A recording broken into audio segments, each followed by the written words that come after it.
Bienvenue sur le stream du Permacodeur, je suis Stéphane, il est jeudi à peu près 20h, on va pouvoir commencer à attaquer. On va passer un petit peu à 2-3 liens. Donc on va commencer par le truc dont j'ai déjà parlé, mais bon, j'aime bien en parler parce que comme ça permet de le dire. Je serai au Devox. Donc c'est du 16 au 18 avril et j'y donnerai un talk sur HTMX, mais plus que HTMX, ça sera un talk autour du retour de l'Ajax dans le développement web. Donc grosso modo, ça va être une belle discussion autour du développement front-end contemporain. Donc venez, c'est beginner level, vraiment, j'insiste sur le fait que ce soit beginner level. Le truc en fait, c'est que je vais utiliser HTMX pour faire un état des lieux du développement web contemporain. C'est ce que j'ai mis dans le CFP. Donc même si ça fait longtemps que vous n'avez pas fait de front, etc., venez, on va causer de ça. Et si ça vous gave un petit peu le développement front, cette conf, elle est faite pour vous. Venez, on a plein de choses à dire, il y a plein de choses à relever là-dessus. Et il y a l'un des sujets d'aujourd'hui qui va adresser un petit peu ça. Donc je le garde sous le coude. Donc je passerai le mercredi 16 avril à 15h40. Les salles ne sont pas encore définies, elles seront définies 1 ou 2 jours avant. Donc gardez un œil dessus, mettez-le en favori dans les machins, parce qu'apparemment on peut les mettre en favori, là, les talks, etc. Et venez, ça fera toujours plaisir de vous voir. Et l'autre sujet en lien avec les confs, c'est que j'ai été accepté à Sunnytech 2025. Donc ça me fait super plaisir. En l'occurrence, c'est les Métallois qui ont été acceptés. Et ça me fait d'autant plus plaisir que, alors vous le voyez ici, vous devriez le voir avec la photo de fond. En fait, je vais être dans l'amphi trop chaud, de ce que j'ai compris. Donc voilà. Donc ça va être assez fun de voir comment je vais faire les Métallois dans l'amphi trop chaud. Ça sera une première, probablement unique. Ça ne sera pas enregistré, je crois. Je ne crois pas qu'ils soient enregistrés les talks dans l'amphi trop chaud. Donc c'est cool d'aller à Montpellier, c'est cool de revoir les gens et les orgas de Sunnytech parce qu'ils étaient vraiment adorables l'année dernière. Il faisait effectivement chaud, donc on va prévoir la crème solaire en conséquence, même si elle a l'air d'y avoir de l'ombre là. Et vraiment, vraiment hâte de creuser un petit peu ce sujet-là. Ouais. Et j'en avais parlé de Sunnytech, hein. Ils avaient... Bon... C'était compliqué financièrement pour la conf, et a priori ils ont réussi à boucler leur budget pour 2025, donc c'est l'occasion de les supporter, etc. Si vous êtes dans la région du sud de la France, ou si même vous voulez faire la grande diagonale pour y aller, parce que moi je suis quand même du côté de la Bretagne, donc Montpellier ça fait une trotte, et ben venez les supporter, venez les aider, parlez-en autour de vous. Ça leur fera plaisir, ça nous fera plaisir, et puis si en plus vous venez, moi avec grand plaisir je causerai avec vous, ok. Voilà pour ça. Et la troisième news, alors là on se lâche aujourd'hui, hein. La troisième news autour des confs, c'est que le DevFest Nantes, alors je vais zoomer un peu, le DevFest Nantes 2025 a ouvert son CFP, ok. Donc si vous ne l'avez pas vu passer dans les tablettes, etc., donc, abonnez-vous au compte Blue Sky X, ce que vous voulez, etc., pour les suivre d'une part, mais le CFP est ouvert, donc je vais phosphorer, je vais y aller. Alors c'est si j'y vais, il va falloir que j'alterne ça avec la plateforme Con qui a lieu le 16 octobre, la conf que nous on organise chez Whiskel, donc peut-être une petite opportunité de pouvoir y aller le 17. Après tout, ça n'est qu'à Nantes, c'est pas très loin de chez moi, donc ça peut éventuellement largement le faire. Donc on croise les doigts pour moi et pour vous. N'hésitez pas, postez, soumettez quelque chose, travaillez les CFP si vous voulez en discuter. D'ailleurs, c'est vrai que c'est un bon sujet ça. Éventuellement, on peut faire une session spéciale du stream pour parler des CFP. Moi, je suis totalement transparent. On peut parler du CFP que j'ai fait pour les Métallois, pour HTMX ou pour des confs qui n'ont pas été retenus. Ça peut être intéressant aussi. Voilà. Donc n'hésitez pas, le CFP est ouvert, moi je trouve ça vraiment trop cool. Ok, donc ça c'était la partie des confs. Donc bon, traditionnellement je parle plutôt d'articles, etc. C'est ce qu'on va faire là, mais là je pense que c'est le bon moment pour discuter de ce genre de choses. Ok, alors on va tout de suite attaquer. Alors qu'est-ce que j'en ai fait ? Ah oui, il est là, ce... Rire sardonique. Donc aujourd'hui on va discuter au niveau des articles, du contexte, etc. je sens que ça va être un fil rouge. Hein. Les gens, ils me l'ont envoyé à 2 reprises, au moins ce lien-là. C'est celui-là de Polytech.net de Front-End Treadmill. Bon, alors j'ai parlé il n'y a pas si longtemps que ça d'un espèce de mouvement de réaction qu'il y a envers React d'une manière générale et de Next.js en particulier. J'aime bien cet article-là, effectivement, et je remercie, je pense que c'est Henri et Braco qui m'avaient partagé ça. Donc je vous remercie, hein. Il y en a probablement d'autres qui me l'avaient poussé, mais oui, en plus je l'ai vu passer dans X, donc vraiment ça a bien traversé. J'aime bien cet article-là parce qu'il n'adresse pas spécialement un framework en particulier. Okay. Et ça c'est cool parce que mon but en fait c'est pas de m'acharner sur Next.js, même si il me semble que c'est la vidéo qui a le plus marché sur ma chaîne jusqu'à maintenant. Elle a quasiment 1000 vues. C'est pas l'objectif de bâcher un framework en particulier. Je pense je vais le dire comme ça. En fait, ils méritent tous d'être bâchés, les frameworks. Pas parce que les frameworks sont pourris ou que les gens qui sont derrière sont des nazes, etc. Non, bien évidemment. C'est le principe même des frameworks, d'une manière générale. Là, on va parler du front-end, mais même d'une manière générale, qui devrait poser question. Et ça se voit en particulier au niveau du front-end. Ça se voit moins au niveau du back-end parce que les frameworks back-end ont atteint, même si ça bouge encore, ont atteint un certain état de maturité sur la plupart des langages. Et je dis ça avec beaucoup de prudence, mais c'est vrai que quand je vais en back-end, je vois des choses, on voit du Spring côté Java, donc ça c'est quand même quelque chose qui est quand même assez établi. On a vu, je sais pas, du Symfony côté PHP, là aussi c'est relativement établi, même PHP en soi est relativement établi. Côté Node.js, il y a surtout du Nest. Bon, il y a Next.js qui fait son petit passage avec les serveurs components, etc. Mais l'un dans l'autre, il y a des choses qui sont quand même relativement stables de ce point de vue-là. Et c'est même étonnamment, je pense, du côté... je pense à Rust, parce que voilà, je fais du Rust, mais où j'ai l'impression que ça bouge le plus, parce que l'écosystème, c'est pas encore totalement stabilisé. Après, l'avantage côté Rust, c'est que les frameworks bénéficient en fait de tout ce qui a été fait avant eux, donc il y a tout un tas de considérations qui sont déjà intégrées. Là par exemple je voyais que j'ai vu passer sur Twitter, c'est pas l'objet, je fais juste un détour par rapport à ça, mais que par exemple Leptos ont déjà d'une certaine manière du hot module reloading. Ça c'est des choses qui sont acquises en fait côté front, donc qu'on les ait relativement rapidement ou en passe de les avoir dans les frameworks côté Rust, c'est une évidence, mais il a fallu une dizaine, on peut même parler de plusieurs dizaines d'années côté framework JavaScript pour les avoir, parce que voilà, si je remonte aux AngularJS, etc., c'était absolument pas le sujet. Il a fallu plein d'itérations, mais conceptuelles en fait, pour arriver au stade de dire on voulait avoir du HMR, ce genre de choses. Donc cet article, il est, je pense, ce que j'appelle régulièrement d'une violence saine. C'est-à-dire que ça va pas être agréable à lire, pas forcément agréable à traverser, et c'est bien, c'est une excellente chose parce qu'il faut effectivement faire bouger alimenter le débat et faire bouger le système par rapport à tout ça et secouer le cocotier. En fait, grosso modo, qu'est-ce qu'il dit cet article ? Je vais pas forcément rentrer là-dedans. J'aime beaucoup en fait. J'aime beaucoup cette phrase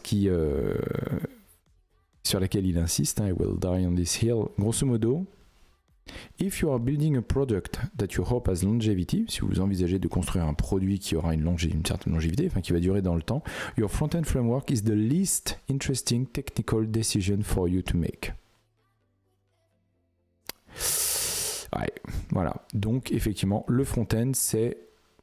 Hey, salut Stéphane. C'est votre front-end, c'est la décision la moins intéressante techniquement. Et je vois ce qu'il veut dire par rapport à ça. C'est-à-dire que toutes les applications, alors je vais parler des applications web forcément, mais toutes les applications sont composées d'une certaine manière d'un front, que ce soit une CLI, une TUI, que ce soit une API, que ce soit un MCP maintenant, même si voilà, j'ai pas trop creusé le sujet, mais bon, on va dire que ça, c'est une porte d'entrée. Et il y a toute la partie en arrière-plan, donc la partie back-end qui va faire le traitement logique, machin, etc. Et effectivement, vous construisez une application, vous construisez un nouveau produit, quel qu'il soit.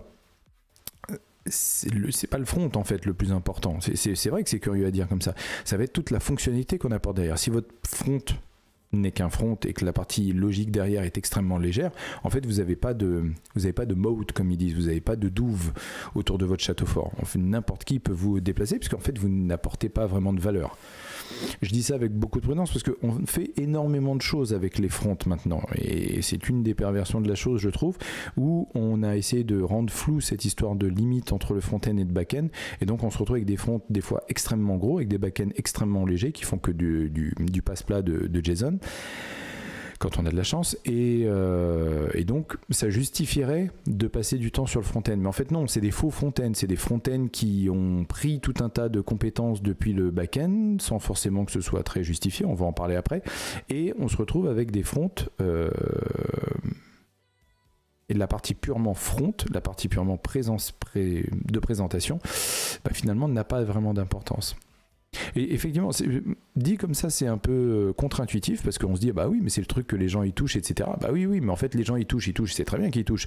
Mais ce qu'on veut, c'est ce que ça fait derrière. Et si ce que ça fait, c'est anémique, en vrai, vous n'avez pas de produit, quoi. Donc ça, grosso modo, c'est ce qu'il explique. Et il enfonce le clou. Voilà, il enfonce le clou avec ce qu'on disait vis-à-vis de Next.js la dernière fois et vis-à-vis de finalement n'importe quel framework front, parce que là, pour le coup, c'est endémique dans le front. N'importe quel framework que vous choisissez sera obsolète.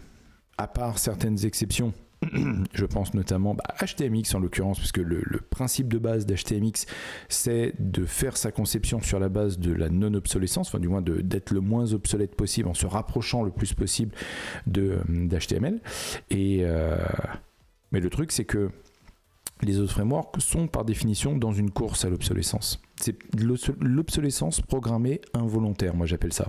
C'est-à-dire que l'enfer étant pavé de bonnes intentions, on a des nouvelles choses qui arrivent, on a des nouveaux paradigmes, on a des nouveaux machins, on va changer la manière de faire, et puis à chaque fois en fait on réinvente une roue qui est déjà ronde. Donc on a beau rajouter des côtés à une roue ronde, elle continue de rester ronde.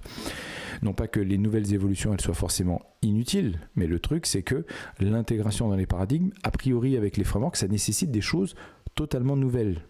On pourrait tout à fait avoir je parlais de Hot Module Reloading de HMA, on peut tout à fait avoir ça en AngularJS en fait. Oui, ça nécessite probablement de tordre violemment le framework pour le faire maintenir. Ouais, mais le coût de passer de AngularJS à Angular, pour prendre cet exemple-là, pour arrêter de taper sur React, il est absolument faramineux. On l'a vu d'ailleurs. Il y a plein de boîtes qui ont dit, non, pour la peine, vous savez quoi, on va directement chez React. Ce qui n'est pas forcément très pertinent pour moi, mais ouais, il y a de ça. Quand Vue est passé de Vue 2 à Vue 3 pour d'excellentes raisons, je veux dire le TypeScript natif, l'intégration de Vite, etc. Enfin, je veux dire, c'est merveilleux, Vue 3. Mais il y a quand même la transition de Vue 2 à Vue 3. Et il y aura Vue 4. Et il y aura Vue 5. Etc., etc. Parce que c'est comme ça que ça fonctionne, en fait. C'est que le front est dans une telle à la fois course à l'échalote, involontaire encore une fois, que au fur et à mesure les choses évoluent. Moi je suis assez vieux en fait pour me rappeler de l'arrivée de Webpack et c'était une révolution absolue et limite on disait voilà c'est terminé, voilà avec Webpack c'est terminé, c'est bon. Non. Maintenant on en est au stade et je le vois régulièrement des gens qui direct balayent ça en disant non Webpack c'est de la merde, il faut installer Vite et donc il faut tout passer sur Vite. Ouais mais moi ça me pose problème quand même et ça pose problème à ce type là. À cette personne-là d'ailleurs, je sais même pas si c'est un homme ou une femme. Et ça c'est assez prégnant. Donc ça on en a déjà parlé, j'insiste pas là-dessus. Là où je trouve que c'est assez intéressant, c'est ça. En fait, c'est le fait de prendre un peu de recul par rapport à tout ça et d'arrêter le CV Driven Development, en l'occurrence, il insiste là-dessus. Et ça aussi, cette partie-là. Companies that want to reduce the cost of their front-end tech becoming obsoleted so often should be looking to get back to fundamentals.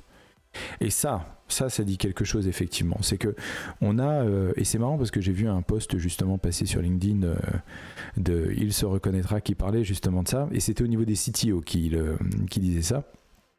sur le fait que les CTO sont souvent démunis face à l'évolution de la tech en général et se font avoir en fait, se font bullshiter à gauche et à droite et mettent en place des pratiques, en fait c'est du cargo culte quoi, ils mettent en place des pratiques qu'ils ont vues chez d'autres, chez des plus gros etc. en espérant avoir les mêmes gains. Mais non, si ça marche chez Google, ça va pas forcément marcher dans votre boîte de 100-300 personnes. C'est petit 100-300 personnes comparé à Google. Donc non, vous n'avez pas les mêmes besoins. Vous pensez que vous avez les mêmes besoins, mais c'est pas en implémentant. Alors j'aime bien l'exemple de Kubernetes parce que tout le monde aime bien taper dessus, mais c'est pas pour taper sur Kubernetes. Mais voilà. Au final, c'est vrai aussi pour le bac, la course des frameworks à tel point que l'on ne cherche plus des devs Java par exemple, mais Spring Boot, et donc après on se retrouve avec l'ensemble d'un IC qui dépend des volontés de version des devs qui ne maîtrisent pas forcément les fondations. Oui, c'est vrai. Ah oui, non, mais c'est sûr. Hein. Et de plus en plus, il y a cette espèce d'ultra spécialisation. Là, je le vois, j'ai mon client qui est sur du Spring Boot avec de l'Axon IQ parce qu'ils veulent faire de l'event sourcing avec du CQRS. Donc, ça teinte beaucoup. Et puis, surtout quand on se dit, mais c'est quoi le ROI de tout ça, j'ai un peu de mal à le justifier en fait mentalement. Et quand je pose la question, ça a l'air d'être difficile à justifier aussi. Donc, il y a effectivement ça. Et je pense, et je suis sûr que, voilà, comme d'habitude, c'est assez pyramidal dans toutes les entreprises, en particulier en France, mais je pense dans les entreprises, on va commencer à machin là-dessus.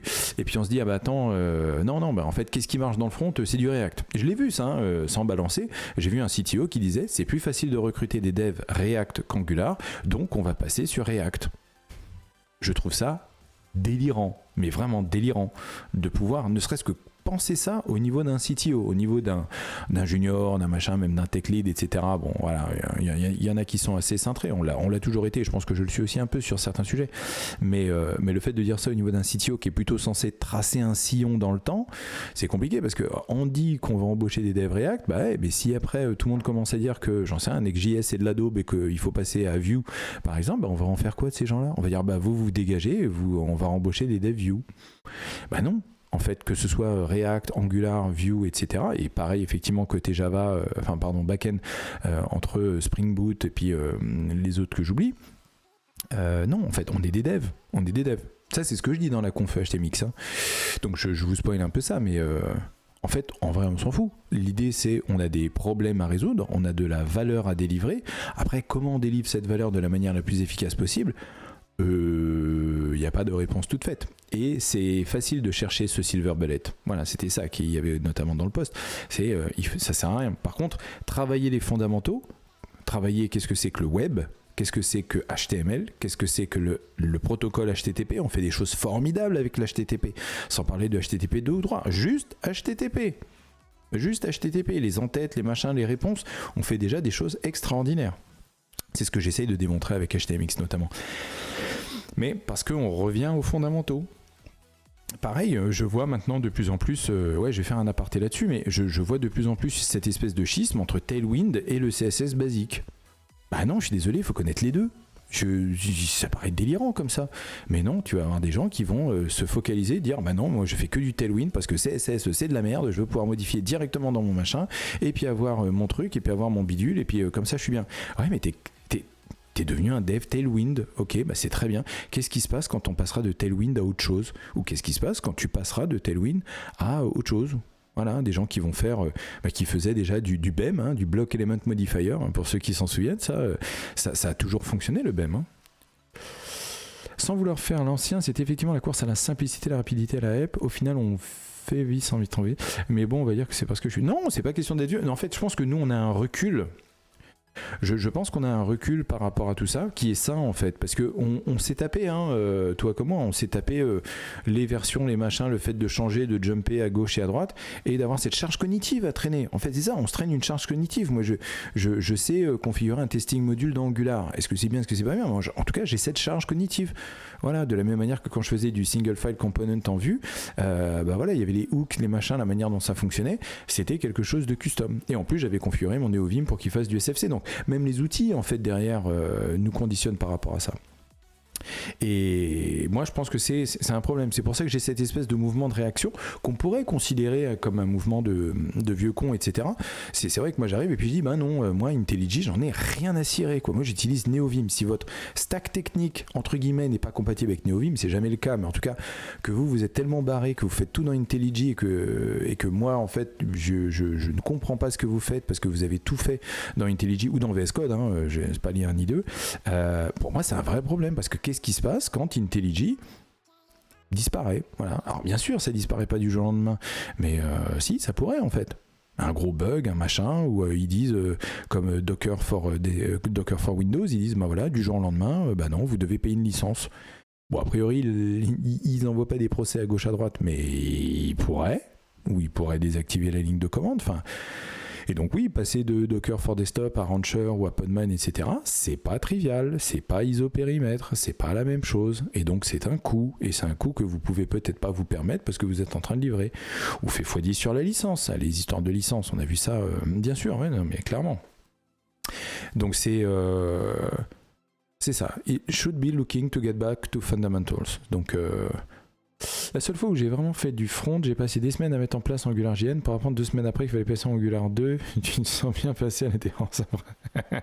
Salut Braco. Ouais, bah oui, alors t'as vraiment pas eu de chance parce que ça pour le coup c'était les 2 semaines où il fallait partir en vacances. Je pense, c'est vraiment le moment où... ouais. Et je pense que ça, en fait, c'est même pire, je trouve, parce que ça a autorisé, en fait, les frameworks à dire « Ah !» on peut faire ce genre de choses, bah on va y aller alors. Et donc on se retrouve avec une nouvelle version majeure de X ou de Y maintenant tous les 6 mois. Peut-être que c'est ça en fait. Peut-être que c'est à ce moment-là qu'on aurait dû dire bah non les mecs, vous avez déconné grave et c'est une catastrophe quoi. Et mais je pense que voilà, on rentre quand même. Je vais prendre ça. On rentre quand même dans une période que j'apprécie beaucoup. Alors pas encore une fois parce qu'on tape sur Next.js ou qu'on tape sur React, ou qu'on tape sur le GXX ou qu'on tape sur Tailwind. On rentre dans je pense peut-être d'une manière générale, et c'est marrant, c'est peut-être l'IA aussi qui aide ça, dans une période où on se dit attends, est-ce qu'on a vraiment besoin de se faire mal au crâne comme ça? Et ça, j'aime beaucoup cette phrase. Le truc, c'est de se concentrer sur les core web technologies, et j'irais même d'une manière générale sur les core technologies. C'est bien évidemment beaucoup plus fondamental pour votre profil parce que vous pouvez porter, au sens de portage, vous pouvez porter vos compétences d'un framework à un autre, enfin d'un langage à un autre. Moi j'ai fait du JavaScript pendant très longtemps, mais j'ai aussi fait du PHP, j'ai pas fait beaucoup de Java du peu que j'en ai vu, j'ai fait du C, etc. Et maintenant je fais du Rust. Il y a tout un tas de choses que je porte et des choses que je réalise que je ne peux pas porter parce que soit elles étaient mal gaulées en JavaScript et elles sont, on va dire, saines d'esprit en Rust, soit elles étaient pratiques en JavaScript et en Rust elles sont tout simplement différentes, voire inexistantes parce que ça ne fait pas partie des paradigmes. Et c'est pareil au niveau des frameworks, etc. Je pense que c'est beaucoup plus intéressant de s'intéresser à HTML qu'à JSX, TSX. Parce que, au final, l'idée c'est, alors je ne rentre même pas dans les problématiques de web sémantique, mais à partir du moment où on se distance de son médium, on se retrouve à faire de la soupe de div, quoi. Ça on l'a vu, hein, on n'arrête pas de le dire. Vous faites un clic droit inspecté sur n'importe quel site, c'est catastrophique la soupe de div. Je veux même pas me mettre à la place des gens qui font de l'accessibilité. Le evergreen ça pique, c'est pas la nouveauté qui fait mal, c'est l'autoscroller sur les montées de version. Oui, et on n'a pas été aidé justement par tous les outils qui nous ont permis de faire de l'evergreen. Je l'avais dit hein, dans un autre stream, là je vais insister là-dessus, c'est bien que ça gratte quand on rajoute une dépendance, c'est bien que ça gratte quand on fait une montée de version. On a tellement été préoccupé, même de Goldblum, on a tellement été occupé par le fait de s'autoriser à pouvoir monter de version qu'à aucun moment on s'est posé en se disant est-ce que ça vaut vraiment le coup? Et donc ça, on s'est peint, comme ils disent, painted in a corner, quoi. On se retrouve dans un coin de la pièce à avoir peint tout le reste de la pièce et puis ah bah oui, mais maintenant je peux plus bouger, quoi. C'est un peu ça l'idée. Donc se concentrer sur les core web technologies et les core technologies en général, hein, je veux dire apprendre les bases de données, les functional requirements, le réseau, la sécurité. Je veux dire, c'est quoi en fait? Moi j'entends souvent les gens qui disent bah oui, maintenant la seule possibilité quand on devient senior engineer c'est de devenir archi. Avant on disait chef de projet, maintenant c'est archi. C'est quoi un archi? C'est quelqu'un qui a juste trempé dans tout, en fait, dans toutes les soupes et qui est capable justement de s'adapter et puis dire ok, donc je vois un petit peu comment on déploie. Avant on faisait des jars, voilà, il y a eu la partie Tomcat avec les WAR et hop, et puis maintenant on va faire des conteneurs et puis hop, et puis on va les déployer sur soit sur du Kubernetes, soit du conteneur as a service, et donc d'avoir la souplesse. L'élasticité, c'est ça que je cherchais. L'élasticité mentale, de se dire ok, je m'adapte. Là aujourd'hui, je fais de l'event sourcing avec du CQRS, etc. et je fais de l'IAM avec Keycloak. Bah ok, bah oui, mais j'en faisais pas avant et puis j'en ferai plus après. Parce que je serais passé, je sais pas, authentique, parce que tout le monde aura décidé que Keycloak c'était pourri, ou alors je ferai des trucs en cloud. Ah ben non, je peux pas, Trump il va tout fermer. Mais bon, c'est pas grave. On fera ça en cloud français. Tant mieux d'ailleurs. Donc ouais, excellent article, je vais vous le partager. Toi tu le connais déjà, tu me l'as envoyé, donc mais bon, ça sera utile aux autres. Mais ouais, c'est bien ce genre d'article un peu introductif de gens qui justement, alors qu'est-ce qu'ils disaient, depuis plus de 20 ans, voilà, des vieux, voilà. Mais c'est bien aussi quand les vieux et les vieilles se posent 2 secondes et puis disent ouais non, il faut peut-être qu'on se pose 2 secondes. Tiens, par exemple, je vais finir là-dessus. Comme ça donnera un peu une autre perspective. J'ai vu un tweet passer de quelqu'un qui disait Postman, Insomniac et encore 2-3 outils que je connais même pas. J'en ai marre, il faut des comptes, il faut des machins, on essaie de nous avoir avec des rentes et tout. Et je vais peut-être faire mon propre truc. J'ai répondu au tweet en rigolant, en disant mais en fait curl existe déjà, enfin je veux dire, qu'est-ce que vous avez besoin de Postman, etc. Faites des curls, un script bash avec des curls qui fait ce que vous voulez. Et je vois il y en a qui utilisent c'est quoi, c'est IJHTTP là pour IntelliJ, et puis je regarde le truc et je fais bah ouais, en fait c'est juste ce que j'aurais fait avec un script bash. Et c'est quoi le problème avec curl, c'est quoi le problème avec bash? C'est con comme la lune, on utilise des variables, enfin on fait ça depuis que le monde est monde, on n'a pas besoin de sortir du Python, du machin, ou de rentrer dans des solutions qui vous mettent les menottes comme Postman. Postman, c'est un bon... au pire, tu stockes tout dans un TXT comité. Bah voilà. Ouais, keep it stupidly simple. Non mais c'est clair. C'est... pourquoi on se fait chier? Mais vraiment. Et on a besoin de versionning sur ces trucs-là. Bah, y a un truc qui s'appelle Git. Je veux dire... c'est encore une fois, c'est con comme la lune. Et je vois ça sur plein de trucs. Les gens ils font du Notion, je fais mais pourquoi on fait pas du Markdown avec Git? Enfin, oui, il y a besoin d'éditer en même temps. Il y a besoin vraiment? Enfin, c'est pas pour faire vieux con, hein, mais à un moment donné, il faut se poser la question. Il y a des trucs qui apportent de la valeur. Il y a des trucs, je sais pas, je prends Miro par exemple, ça peut avoir de la valeur, même si ça met 50 ans à se lancer. Mais il y a des trucs qui sont sympas. On fait des trucs fun. Et puis l'objectif, c'est t'as le versionning de collection Postman. On l'a tous connu, ça, le gros JSON avec les ID, etc. Déjà, bon, versionner les JSON. mais ouais, non, mais. Si l'outil a une valeur ajoutée, bien sûr, mais à un moment donné, il faut aussi prendre du recul et de se dire est-ce qu'on a vraiment besoin de ça? Et j'ai l'impression que la plupart du temps, pas vraiment, ou du moins c'est pas votre cœur de métier. Quand c'est votre cœur de métier d'utiliser ce genre d'outils, peut-être que ça peut se justifier, etc. Mais quand vous voulez juste vous en servir, il n'y a pas besoin. Il n'y a pas besoin de rajouter des logos sur le PowerPoint, comme je dis souvent. Non. Parce qu'après, il faut gérer tout ça, les montées de version, les machins, les incompatibilités, ah bah non, mais en fait, finalement, je fonctionne pas comme les autres, etc. Ça, c'est vraiment gonflant, quoi. Voilà, j'espère ne pas être trop négatif là-dessus.